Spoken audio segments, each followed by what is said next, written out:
అంటే NaOH MgOH ట్వైస్లు జలద్రావణాల్లో hydroxyl అయానులు ఇస్తున్నాయి కాబట్టి ఇవి క్షారాలు అని తెలిసింది. ఇప్పుడు ఈ అర్హీనియస్ సిద్ధాంతంలో కొన్ని లోపాలు ఉన్నాయి. ఆ లోపాలను మనం గమనిద్దాం. నీటిలో కరిగే పదార్థాల స్వభావాన్ని గురించి మాత్రమే ఇవి వివరిస్తాయి. ఉదాహరణకు మనము HClను బెంజీన్లో కరిగించినప్పుడు అది హైడ్రోజన్ అయాన్లను ఇవ్వదు, ఆమ్ల ధర్మాలను కూడా ప్రదర్శించడం లేదు. కాబట్టి దీని గురించి అర్హీనియస్ వివరించలేదు. అలాగే మనం SiO2 చూద్దాం. ఇది నీటిలో కరగదు, కానీ ఇది ఆమ్ల స్వభావాన్ని కలిగి ఉంటుంది. అదేవిధంగా CaCO3 ఇది కూడా నీటిలో కరగదు, కానీ ఇది క్షార స్వభావాన్ని కలిగి ఉంటుంది. వీటి గురించి అర్హీనియస్ వివరించలేదు. అలాగే చూడండి, CO2, SO2, SO3, P2O5ల్లో హైడ్రోజన్ అయాన్లు లేకపోయినా ఇవి ఆమ్లధర్మాన్ని కలిగి ఉంటాయి. ఇవి నేరుగా హైడ్రోజన్ అయాన్లను ఇవ్వకపోయినా నీటిలో కరిగినప్పుడు అయనీకరణం వల్ల కాకుండా నీటితో చర్య జరిపి హైడ్రోజన్ అయాన్లను ఇస్తాయి. అలాగే కార్బన్ డయాక్సైడ్ నీటితో చర్య జరిపి హైడ్రోజన్ అయాన్లను ఇవ్వడాన్ని మనం గమనించవచ్చు. అలాగే ఈ వీటిని పరిశీలించండి. SO3 మనకు ఆమ్ల లక్షణాన్ని, CaO క్షార లక్షణాన్ని కలిగి ఉంటాయి. అవి లవణాలను ఏర్పరుస్తున్నాయి. SiO2 ఆమ్ల లక్షణాన్ని, FeO క్షార లక్షణాలను కలిగి ఉంటాయి. ఇవి నీటి పరోక్షంలో జరిగే చర్యలు. వీటి గురించి అర్హీనియస్ సరైన వివరణ ఇవ్వలేకపోయాడు. అలాగే OH- అయాన్లు లేకపోయినా MgO, NH3, CaOలు క్షారధర్మాన్ని కలిగి ఉంటాయి. ఇవి చూడండి, MgO plus H2O gives MgOH twice gives Mg2 plus 2OH-. ఇక్కడ గమనించారా, ఇవి నేరుగా OH అయానులు ఇవ్వకపోయినా నీటిలో కరిగినప్పుడు మాత్రమే, అయనీకరణం వల్ల కాకుండా చర్య జరిపినప్పుడు మాత్రమే ఇవి OH- అయానులు ఇస్తూ ఉన్నాయి. మరొక సమీకరణాన్ని కూడా మనం ఇక్కడ పరిశీలించవచ్చు. అమోనియా మంచి క్షారం, కానీ దీనిలో హైడ్రాక్సిల్ అయాన్లు ఉండవు. అది నీటితో చర్య జరిపినప్పుడు హైడ్రాక్సిల్ అయాన్లను ఇస్తుంది. పిల్లలు, మనకు ఆమ్లాలు హైడ్రోజన్ అయాన్లను ఇస్తాయి అని అర్హీనియస్ చెప్పాడు. హైడ్రోజన్ అయాన్లు అనేటివి ఉండవు, అవి హైడ్రాక్సిల్ అయాన్ల రూపంలో ఉంటాయని మనకు నూతన పరిశోధనలు తెలియజేస్తున్నాయి. కాబట్టి హైడ్రోజన్ అయాన్కు స్వయం ప్రతిపత్తి లేదు, ఇది హైడ్రోనియం అయాన్ రూపంలో మాత్రమే ఉంటుంది అని మనకు తెలుస్తుంది. దీనికి సంబంధించిన మరొక చిత్రాన్ని కూడా మనం గమనిద్దాం. ఇక్కడ హైడ్రోనియం అయాన్ ఎలా ఏర్పడుతుందో మనం గమనించవచ్చు.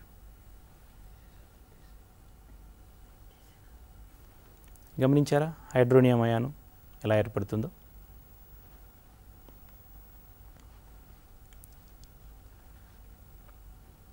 చూడండి హైడ్రోనియం అయాన్ ఎలా ఏర్పడిందో.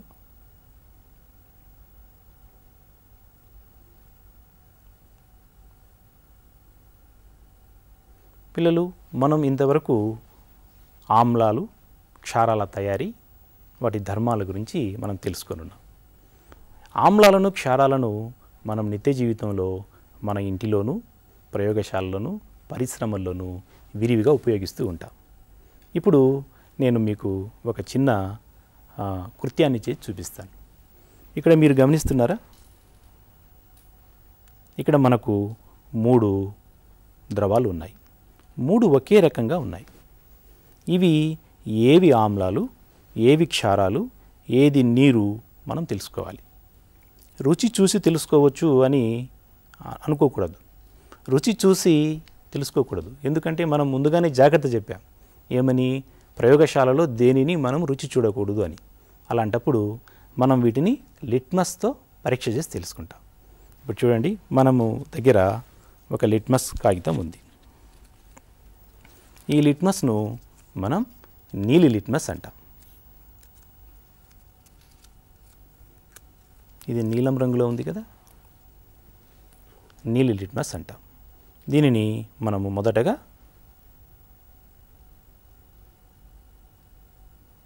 ఈ ద్రావణంలో ఉంచాం.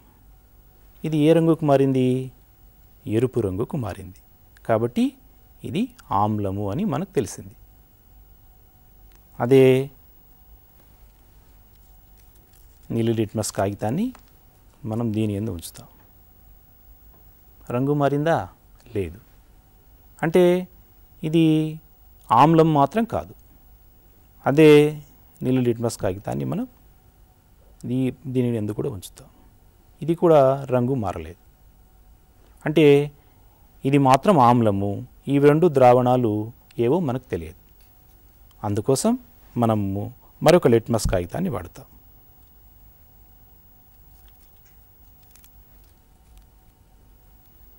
మొదట దీన్ని, ఇది ఆమ్లం అని తెలుసు మనకు, దీన్ని యందు ఉంచుతాం. రంగు మారిందా? లేదు, రంగు మారలేదు. మనము ఇదే లిట్మస్ కాగితాన్ని దీని యందు ఉంచుతాం. చూడండి, ఏ రంగుకు మారింది? నీలి రంగుకు మారింది. అంటే ఇది ఆమ్లము, ఇది క్షారం అని మనకు తెలిసిపోయింది. దీని యందు ఉంచుతాం. ఎటువంటి మార్పు లేదు. అంటే మనం గమనిస్తున్నది ఏది? లిట్మస్ కాగితాలు నీటితో ఎటువంటి చర్య జరపవు. ఇవి ఈ సూచికలను రంగును మార్చవు. అదే నీలి లిట్మస్ ఇక్కడ ఎరుపుగా మారింది. అదే ఎరుపు లిట్మస్ ఇక్కడ నీలిగా మారిందని మనకు తెలుస్తుంది.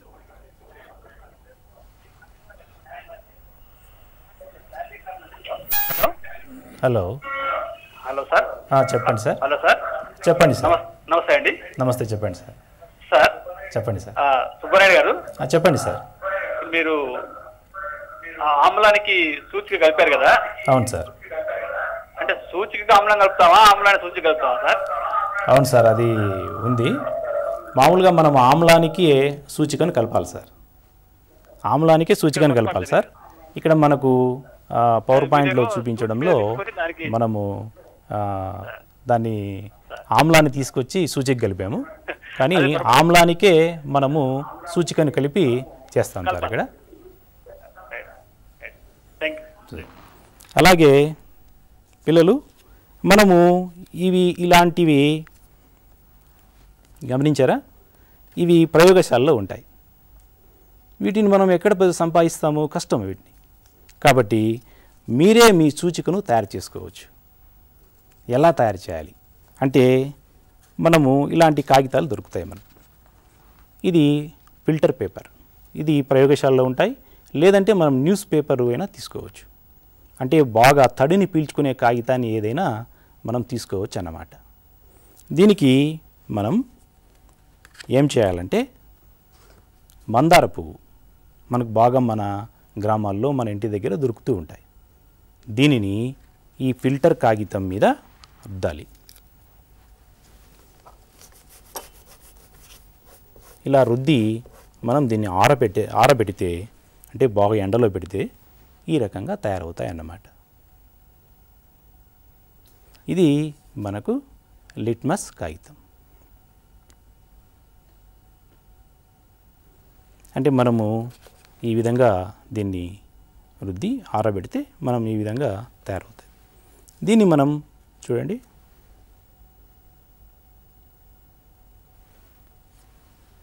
ఆమ్లానికి సూచిక. ఇది ఎరుపు రంగుకు మారిపోయింది. మనకు లిట్మస్ కాగితాలు ఎట్లా తయారవుతాయో మీకు తెలుసా? లిట్మస్ కాగితాలు మనకు లైకెన్ అనే ఒక మొక్కల నుండి తయారు చేస్తారు. లైకెన్లులో రకరకాలు ఉంటాయి. లైకెన్లు, ఆ లైకెన్లను మనము తీసుకొని వాటి నుంచి మనం వీటిని తయారు చేస్తాం. అంటే లైకెన్ల నుంచి వచ్చిన రంగుల్లో మనము కాగితాలను ఉంచి మనము లిట్మస్ పేపర్లు తయారు చేసుకుంటాం. మనము మన ఇంటి దగ్గరనే ఇటువంటి సూచికలను మనం తయారు చేసుకోవచ్చు అన్నమాట. అదేవిధంగా మరొక దాన్ని చూద్దాం. ఇలా తయారు చేసినటివే ఇవి మనం ఇట్లా మందార పువ్వులను రుద్ది తయారు చేసినటివి. వీటిని మనం కత్తిరించి లిట్మస్ పేపర్లుగా తయారు చేసుకోవచ్చు. అదేవిధంగా మన ఇంట్లో మనం వాడుతూ ఉంటాం పసుపు. ఆ పసుపుతో మనం ఫిల్టర్ పేపర్ మీద ఇలాగా రుద్ది మనం మన సూచికను తయారు చేసుకోవచ్చు. వీటితో కూడా మనం క్షారాలను పరిశీలిద్దాం. చూడండి రంగుకి ఎలా మారిందో. అంటే ఆమ్లాలను క్షారాలను మనం పరిశీలించడానికి ప్రయోగశాలలో ఉన్న సూచికలనే మనం వాడవలసిన అవసరం లేదు. మనం నేరుగా మనం ఇంటి దగ్గరనే సూచికలను మనం తయారు చేసుకోవచ్చు అన్నమాట. వీటి వల్ల ఉపయోగం ఏంటి? మనకు దగ్గర ఉన్న నేలలను మీరు పరిశీలించండి. మనకు చౌడు భూములు ఉంటాయి. చౌడు భూముల్లో ఆమ్ల చౌడు ఉన్న భూములు, క్షార చౌడు ఉన్న భూములు ఉంటాయి. ఆ భూములను పరిశీలించి దానిని గుణాన్ని మనం పరిశీలించి ఇది ఆమ్ల చౌడ క్షార చౌడ తెలుసుకోవచ్చు. ఆమ్ల చౌడైతే వాటికి సున్నాన్ని కలపమని చెప్పవచ్చు. క్షార చౌడైతే నీటిలో బాగా ఆ చౌడును కరిగించి బయటికి పంపించవచ్చు. మీరు దగ్గర ఉన్న రైతులకు ఆమ్ల క్షారాల చౌడు భూములను పరిశీలించి ఇటువంటి సూచికలతోనే మీరు తయారు చేసుకున్న సూచికలతోనే పరిశీలించి మనం చెప్పవచ్చు. అదేవిధంగా ఆమ్లాలు క్షారాలకు చాలా ప్రాధాన్యత ఉంది. ఉదాహరణకు మనకు బజార్లో ఇటువంటి మాత్రలు దొరుకుతూ ఉంటాయి.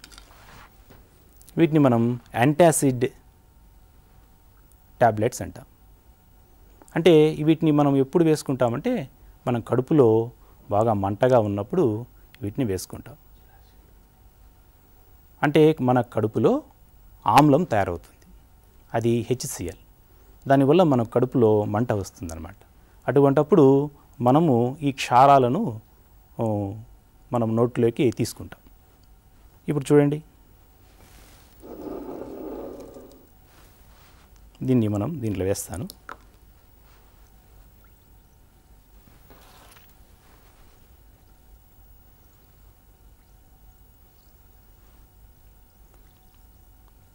గమనించారా? మనము ఈ నీటిని తాగవచ్చు. ఈ దీంట్లో ఏముంటాయో తెలుసా? ఇది క్షారం. ఇది క్షారం అవునా కాదా ఎట్లా పరిశీలించాలి? మనము తయారు చేసుకున్న లిట్మస్తోనే పరీక్షిద్దాం. లేదంటే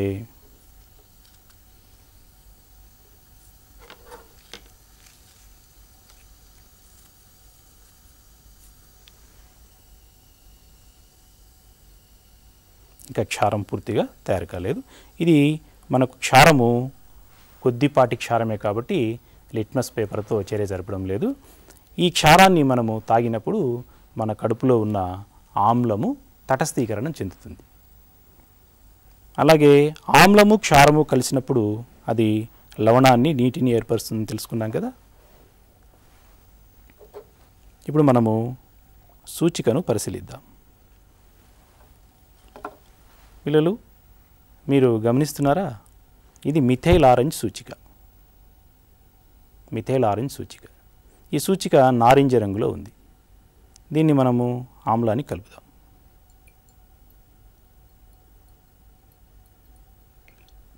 ఆమ్లం ఏ రంగుకు మారింది? ఎరుపు రంగుకు మారింది. అదే మిథైల్ ఆరెంజ్ సూచికను మనం క్షారానికి కలిపాం. ఏ రంగుకు మారింది? పసుపు రంగుకు మారింది. గమనించారా? అదే నీటికి కలుపుదాం. ఇది కూడా పసుపు రంగుకు మారింది. అంటే ఇది కూడా క్షారధర్మాన్ని కలిగి ఉంది. ఈ నీరు కూడా క్షారధర్మాన్ని కలిగి ఉందని మనం అనుకోవాలి. ఆమ్లాలు క్షారాలు మన జీవితంలో ఎంతో ప్రాధాన్యతను వహిస్తాయన్నమాట. పిల్లలు, మనం ఇంతవరకు ఆమ్లాలు, క్షారాలు తయారీ, ధర్మాలు, వాటి యొక్క లక్షణాల గురించి తెలుసుకున్నాం. ఇవి మన నిత్య జీవితంలో ఎంతో ప్రాధాన్యత వహిస్తాయి. ఆమ్లాలు, క్షారాల గురించి మనము మరికొన్ని విషయాలను మనము తర్వాత తరగతిలో తెలుసుకుంటాం. Boy children.